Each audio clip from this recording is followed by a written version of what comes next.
আসসালামু আলাইকুম এভরিওয়ান, কি অবস্থা সবার। তো আজকের ভিডিওতে আমি বলবো কিভাবে মানবিক থেকে পড়লে তোমরা এ প্লাস পেতে পারবে এবং বিশ্ববিদ্যালয়ে একটা ভালো সিরিয়ালে বা ভালো সাবজেক্টে চান্স পেতে পারবে। তো তোমাদের যাদের কলেজ জীবনের মাত্র শুরু হয়েছে বা কলেজ জীবন সবে মাত্র তোমরা শুরু করেছো, তোমাদের কমন কোয়েশ্চেন্স থাকে কি? কমন কোয়েশ্চেন্স থাকে যে মানবিক থেকে কি আদৌ এ প্লাস পাওয়া সম্ভব, বা কিভাবে পড়লে আসলে এ প্লাস পাবো। গোল্ডেন এ প্লাস তো দূরে থাক, এ প্লাস পাওয়াই নাকি সম্ভব না।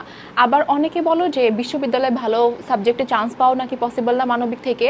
তো তোমাদের এই ভুল ভ্রান্তি বা এই ভুল ধারণাগুলো ভাঙার জন্যই আজকে আমি আলোচনা করব কিভাবে তোমরা পড়বে বা কিভাবে রুটিন করে তোমাদের পড়তে হবে।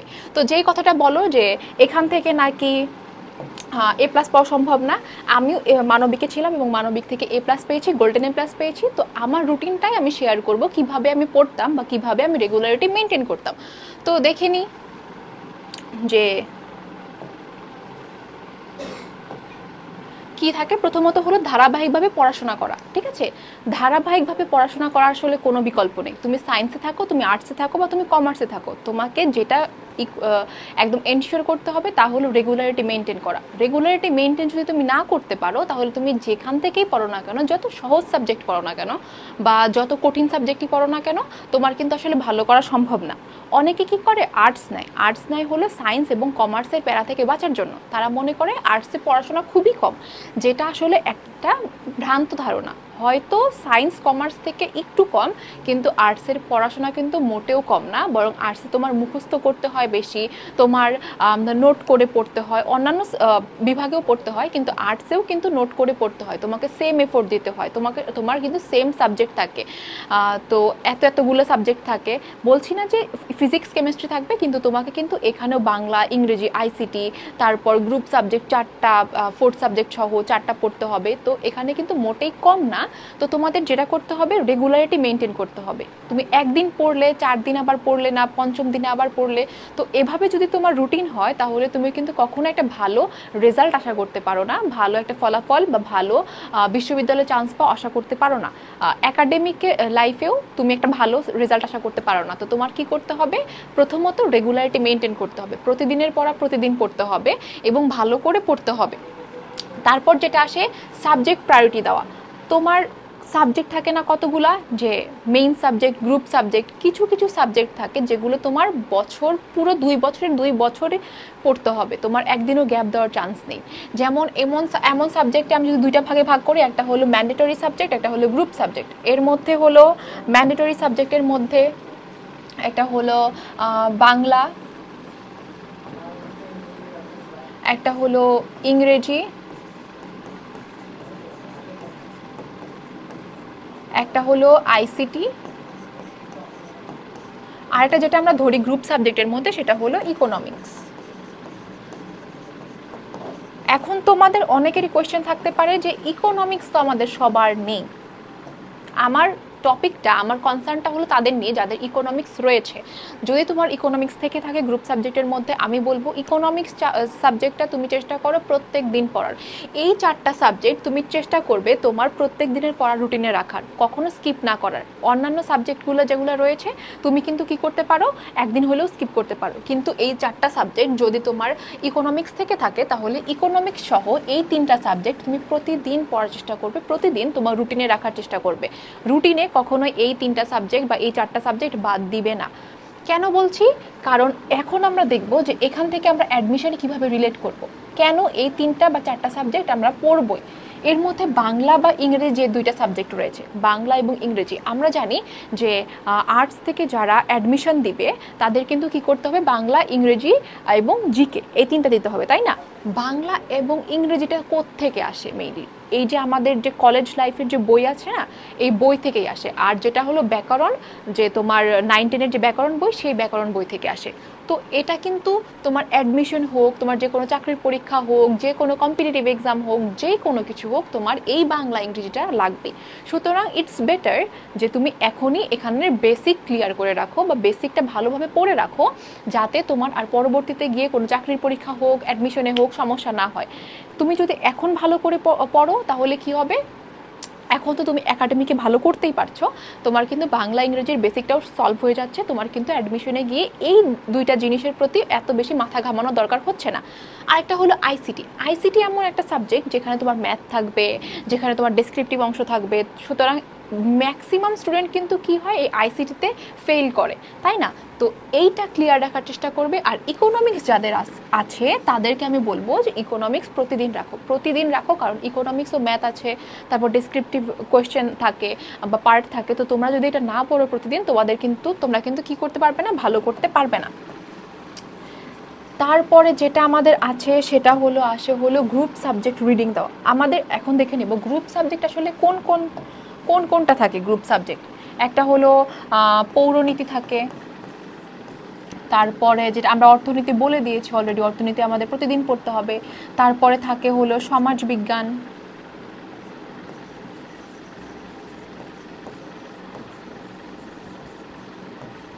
আর একটা আছে সমাজকর্ম,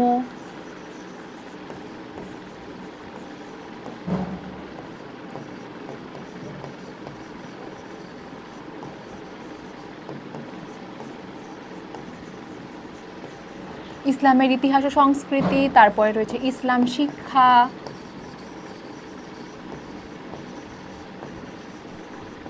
তারপর ফোর্থ সাবজেক্ট হিসেবে কোনটা রয়েছে, ফোর্থ সাবজেক্ট হিসেবে রয়েছে সাইকোলজি, যেটা রয়েছে ওটা কী করে মনোবিজ্ঞান, তারপর রয়েছে যুক্তিবিদ্যা,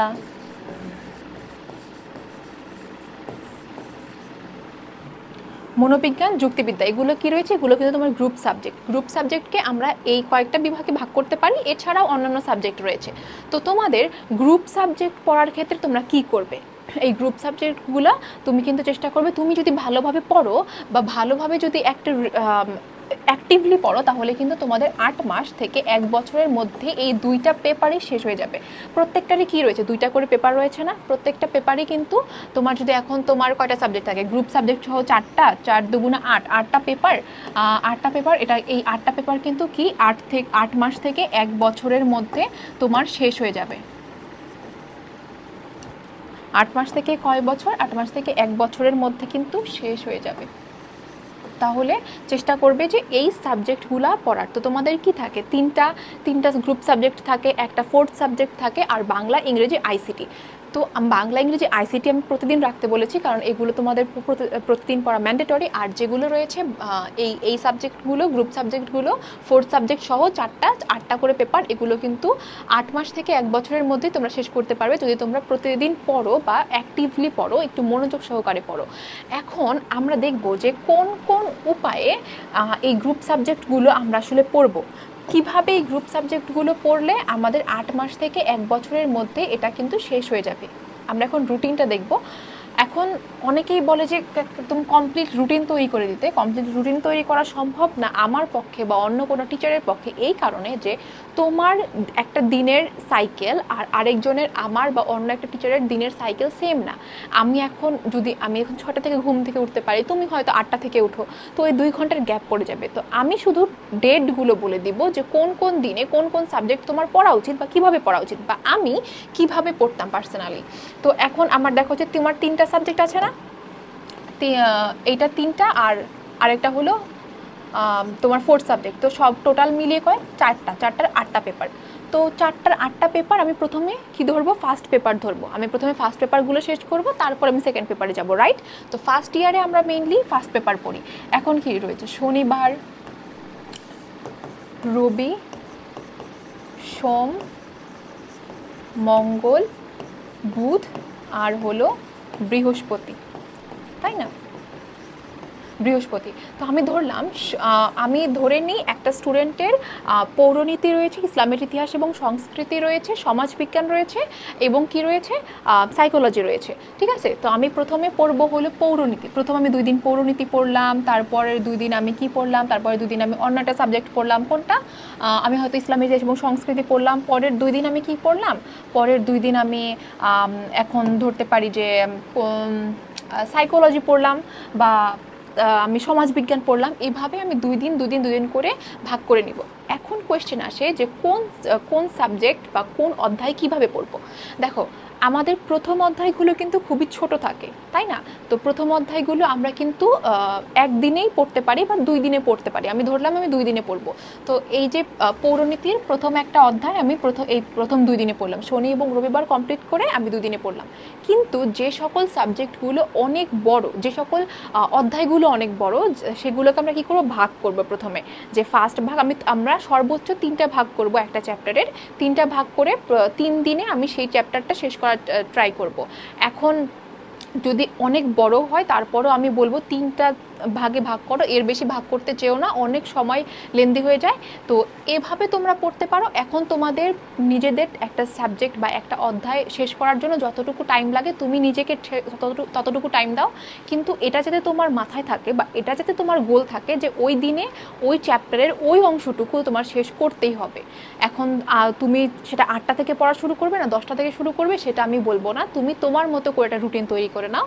কিন্তু শনি রবি যাতে একটা সাবজেক্ট থাকে, সোম মঙ্গল যাতে আরেকটা সাবজেক্ট, বুধ বৃহস্পতি আরেকটা সাবজেক্ট, এবং শুক্রবারে তুমি কি করবে, শুক্রবারে এই যে তুমি পড়লে এগুলোর রিভিশন দেবে, না হয় তুমি প্র্যাকটিস করবে।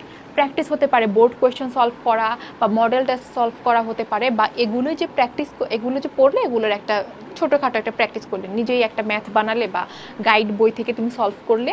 তো এইটা যখন সলভ করবে তখন কি হবে, তুমি এই কয়দিন পড়লে না, এই কয়দিন পড়ার পরে যখন সলভ করবে এটা রিকল হবে, তোমার ব্রেন স্টর্মিং হবে, তোমার আরও ভালোভাবে মনে থাকবে। তো তখন কিন্তু তোমার এতটা হ্যাসেল হবে না, এবং তুমি যদি প্রথম থেকেই প্র্যাকটিস করা শুরু করো তোমার কিন্তু লাস্টে গিয়ে এত বেশি প্রেশার ফিল হবে না যে না এখন আমার বোর্ড কোয়েশ্চেন সলভ করতে হবে, মডেল টেস্ট সলভ করতে হবে, এমসিকিউ সলভ করতে হবে। তুমি যখন প্রত্যেকটা সাবজেক্টের শেষে সলভ করবে, মডেল টেস্ট বা প্র্যাকটিস করবে, তখন কিন্তু তোমার জন্য অনেক বেশি ইজি হয়ে যাবে। তো তোমরা এই ওয়েটা ফলো করতে পারো। যে এখন ভিতরের টাইম টেবিলটা আমি বলছি না, টাইম টেবিল তোমার ইচ্ছা মতো, তোমার যেভাবে দরকার, তুমি যেভাবে কমফোর্টেবল সেভাবে করে নাও। কিন্তু এমন যেন হয় যে যদি ছোট সাবজেক্ট অধ্যায় হয় তাহলে তুমি 2 দিনে, আর যদি বড় অধ্যায় হয় তাহলে তুমি 3 দিনে শেষ করবে। এখন এই হলো তোমাদের রোড ম্যাপ বা রুটিন। এর ভিতর তুমি যেভাবে যতটুকু টাইম লাগে, তোমার যদি পড়তে মুখস্থ করতে বেশি টাইম লাগে তাহলে বেশি টাইম নেবে, যদি কম টাইম লাগে তাহলে তো আলহামদুলিল্লাহ কোনো কথাই নেই, ভালো হয়ে গেল আরও। তারপর রয়েছে নোট করে পড়াশোনা করা। এখন যেটা হলো মেইন সমস্যা আছে বা যেটা তোমরা ফেস করো সেটা হলো যে অনেকেই বলে আর্টসেও কি আসলে নোট করা প্রয়োজন। আমি বলবো আর্টসেই নোট করা প্রয়োজন। কেন প্রয়োজন? কারণ এত পড়া, ডেসক্রিপটিভ পড়া, তো তোমার কিন্তু প্রত্যেকবার এমন হয় না যে পরীক্ষার আগে আমি পুরো বই একবার করে রিভিশন দিয়ে যাব। এটা কি আদৌ সম্ভব?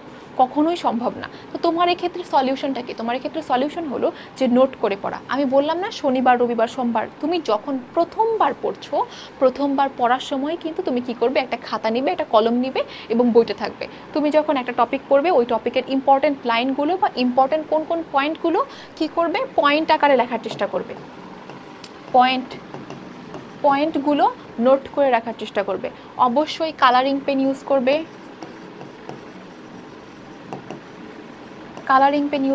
মাস্ট যেটা হলো কালারিং পেন ইউজ করা, তাহলে তোমার ব্রেইন ক্যাচ করে খুব ভালো, এবং যদি তুমি পয়েন্ট করে পড়ো তাহলে তোমার ব্রেইন কম টাইমে সেটাকে ধরে বা সেটাকে তোমার মেমোরাইজ করার একটা টেন্ডেন্সি তৈরি হয়। তো তুমি কি করবে, তুমি 2টা জিনিস ফলো করবে নোট করার ক্ষেত্রে। যখন তুমি প্রথমবার পড়ছো তখনই ইম্পর্টেন্ট জিনিসগুলো পয়েন্ট করে লিখে রাখবে, আর কালারিং পেন ইউজ করবে। এটা এক্সামের হলেও তোমার জন্য প্রযোজ্য, যে এক্সামের হলেও তুমি নোট করে লেখার চেষ্টা করবে, পয়েন্ট করে লেখার চেষ্টা করবে। আর এটা হলো যে কালারিং পেন ইউজ করবে। এখন যখন তুমি পয়েন্ট করলে আর কালারিং পেন ইউজ করলে তখন কি হবে, পরীক্ষার আগের দিন যদি তুমি জাস্ট খাতাটা খুলো তাহলে তুমি বুঝতে পারবে যে আচ্ছা ওই টপিকের এই কয়টা পয়েন্ট মুখস্থ করে গেলে আমার হচ্ছে, এই কয়টা পয়েন্ট দেখে গেলে আমার হচ্ছে। আর সংজ্ঞাগুলো যেগুলো রয়েছে, সংজ্ঞাগুলো তুমি মনে করো যে ব্যষ্টিক অর্থনীতি বা সামষ্টিক অর্থনীতি লিখে এভাবে সামষ্টিক অর্থনীতি লিখে তারপর এভাবে করে তুমি সংজ্ঞাটা লিখে ফেলে। তারপর তোমার হয়তো সামষ্টিক অর্থনীতি 2টা পয়েন্ট রয়েছে, তুমি 2টা পয়েন্ট লিখে রাখলে। তারপর ব্যষ্টিক অর্থনীতি আসলো, তুমি সেভাবে আবার সেটা সংজ্ঞা লিখলে, তারপর 2টা পয়েন্ট লিখলে। বা ইসলামের ইতিহাস এবং সংস্কৃতির ক্ষেত্রে তোমার যেমন মেসোপটেমিয়া সভ্যতা লিখলে কত থেকে কত সাল পর্যন্ত শুরু হয় সেটা দিলে।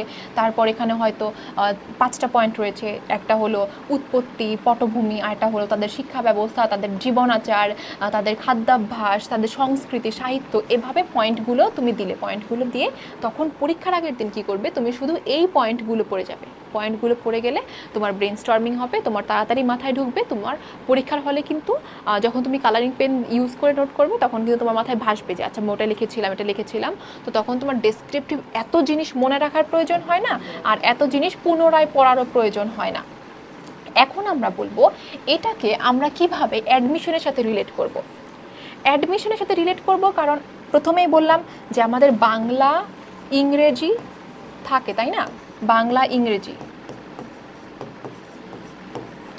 ইংরেজির জন্য আমরা কম বেশি সবাই টিউশন করি বা প্রাইভেট পড়ি, বাংলার জন্য অনেকেই পড়ে না। তোমার যদি প্রয়োজন হয়, তোমার যদি মনে হয় বাংলা ব্যাকরণ তুমি দুর্বল, তাহলে বাংলা ব্যাকরণের জন্য প্রয়োজন হলে তুমি কিন্তু প্রাইভেট পড়তে পারো। আর ইংরেজির জন্য তো সবাই পড়ি। তো এই জিনিসটার যখন বেসিক ক্লিয়ার থাকবে, তোমার কিন্তু অ্যাডমিশনের জন্য আবার নতুন করে শুরু করতে হচ্ছে না।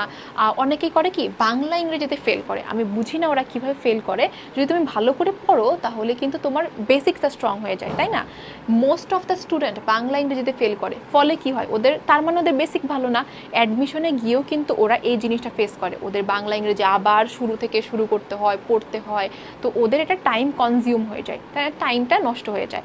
তো তুমি যদি এইটা আগে থেকেই সলভ করে রাখো তাহলে তোমার কি হলো, তুমি কিন্তু অন্যদের তুলনায় এগিয়ে থাকলে। আইসিটি থেকেও অনেক সময় অনেক প্রশ্ন দেয়, সেটাতেও তুমি এগিয়ে থাকলে। তো তোমার এখন মেইন কনসার্নটা কি?